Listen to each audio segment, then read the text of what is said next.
பரமனை திட்டத்துக்காகத்தான் வந்தேன்னு அவங்க அப்பா அம்மாவே நம்ப வச்சிருக்கா. யாராவது திட்டத்துக்காக எல்லாம் போலீஸ் ஸ்டேஷனுக்கு வருவாங்களா? இதுல ஏதோ ஒரு விஷயம் இருக்குமா?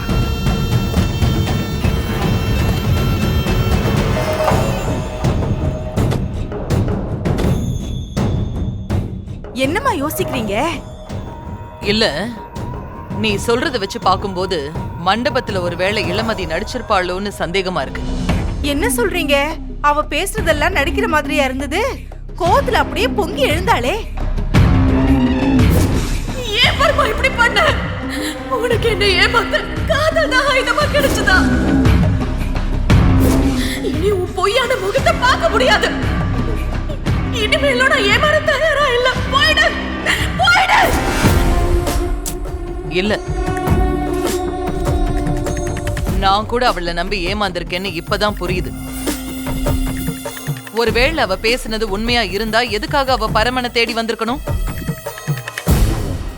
மண்டபத்துல அத்தனை பேருக்கு முன்னாடி பரமனை காயப்படுத்துற மாதிரி பேசிட்டு இப்ப இப்படி யாருக்குமே தெரியாம கிளம்பி வரானா, கண்டிப்பா அவ ஏதோ ஒரு விஷயத்தோட தான் வந்திருக்கணும். ஏற்கனவே நம்ம கூடவே இருந்து நம்ம கண்ணிலேயே விரல விட்டு ஆட்டினவ அவகிட்ட ஏமாந்துட கூடாது. ரொம்ப உஷாரா இருக்கணும். அவ போய் பரமனை மட்டும் சந்திச்சு பேசிட்டானா அப்புறம் நாம போட்ட அத்தனை பிளானும் ஒண்ணும் இல்லாம போயிடும். அத முதல்ல தடுக்கணும். எப்படிமா? சொல்றேன்.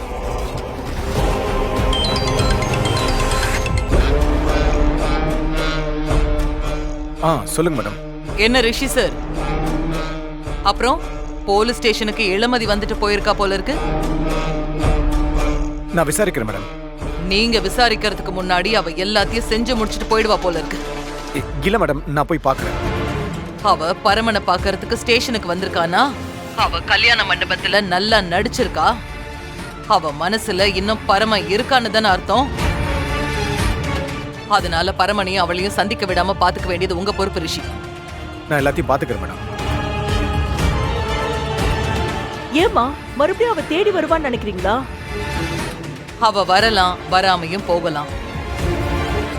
ஒருவேளை அவ மறுபடியும் தேடி மெனக்கெட்டு வரானா அவ நடிச்சிருக்கா. அவ மனசுல பரம இருக்கான்னு தான் அர்த்தம். ஒரு வேளை அப்படி மட்டும் இருந்துச்சுன்னா அதை விடவே கூடாது. நாம இறங்கி ஆடிதான் ஆகணும்.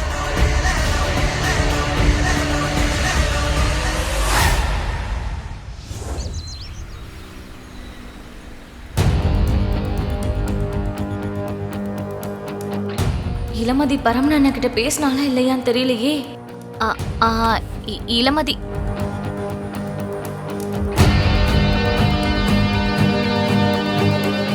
அம்மா, இளமதி. என்னப்பா?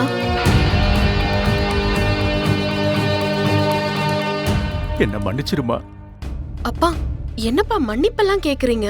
இல்லம்மா, நீயும் நர்மதாவும் கோயிலுக்கு போறேன்னு கிளம்புனீங்கல்ல, நீ மனசு சரியில்லைன்னு கேட்ட.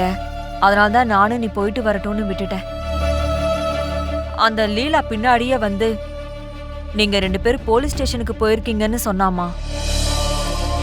அதுவும் சும்மா இல்லம்மா, நீ பரமனை பார்த்து பேச போயிருக்கன்னு சொன்னா அப்ப கூட நாங்க நம்பலம்மா.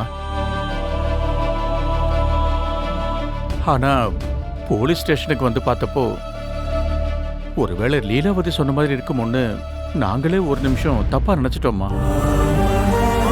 உள்ள வந்து பார்த்தப்பதானே நெஜம் என்னன்னு புரிஞ்சுது. அவனை நாக்க புடுங்குற மாதிரி பேசிட்டு இருக்கிறது தெரிஞ்சு என் மனசுக்கு ரொம்ப நிம்மதியாச்சுமா. ஆனா உன்னை போய் தப்பா நினைச்சிட்டோமேங்கிற நினைப்பு எங்க மனச முள்ளு மாதிரி குத்துதுமா. அதுக்குதான் மன்னிப்பு கேக்குறோமா. அம்மா, என்னம்மா இங்க பாருங்க, இந்த உலகத்துல எல்லாத்தையும் விட நீங்க 2 பேரும் தான் முக்கியம், புரியுதா? நான் உங்க 2 பேரையும் விட்டு கொடுக்க மாட்டேன்.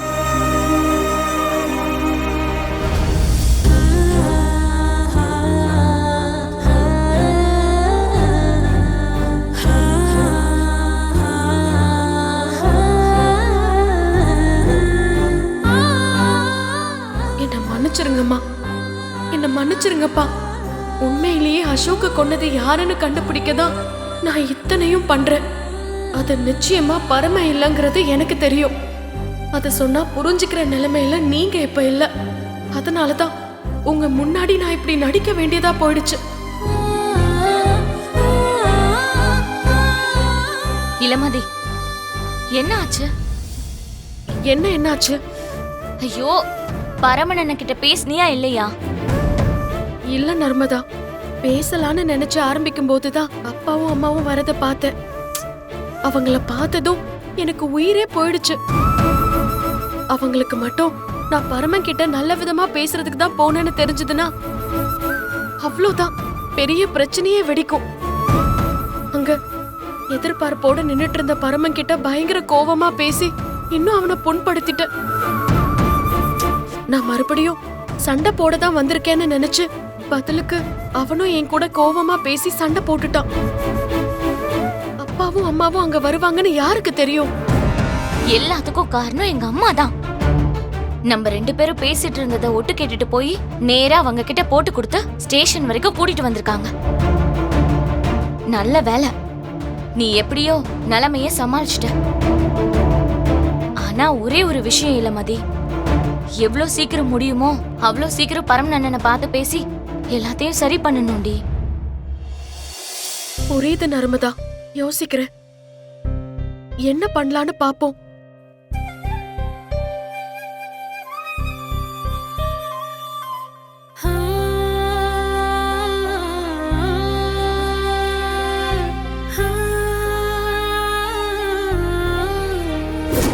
பண்றதெல்லாம் பண்ணிட்டு உங்க அம்மாவை என் வீட்டுக்கு அனுப்பி வச்சா சும்மா விடுவோமா? அப்படிதான் பேசுவேன். உன்னால முடிஞ்சதா பண்ணிக்கோ. என்ன மன்னிச்சுடு பரமா. ஏற்கனவே நான் உன்னை தப்பா புரிஞ்சுக்கிட்டேன்னு நீ ரொம்ப மனசுடைஞ்சு போயிருக்க. இந்த சமயத்துல நான் நேர்ல வந்து ஒரு எதிர்பார்ப்பை கொடுத்து அதையும் நான் பொய் ஆக்கிட்டேன். உனக்கு நான் நல்லது பண்றதா நினைச்சு உன்னை கஷ்டப்படுத்திட்டேன். ஆனா நான் பண்ற எல்லா விஷயத்திலயும் ஒரு அர்த்தம் இருக்கு. உன் மேல அன்பு இருக்கு. அது கூடிய சீக்கிரமே உனக்கு புரியும் பரமா.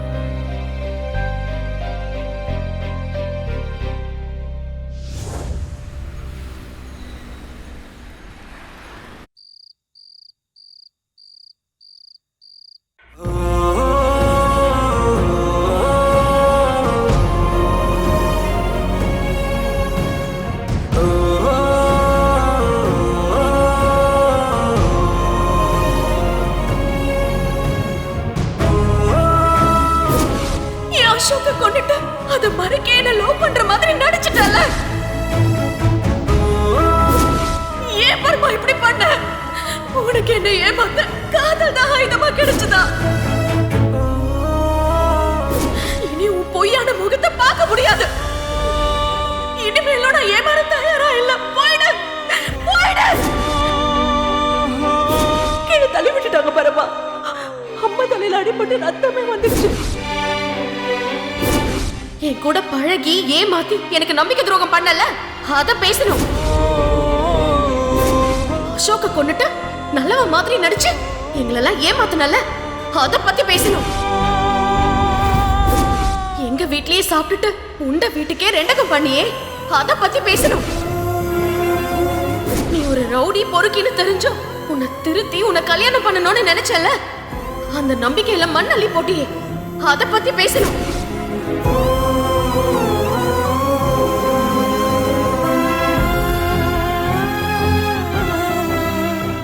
பரமா,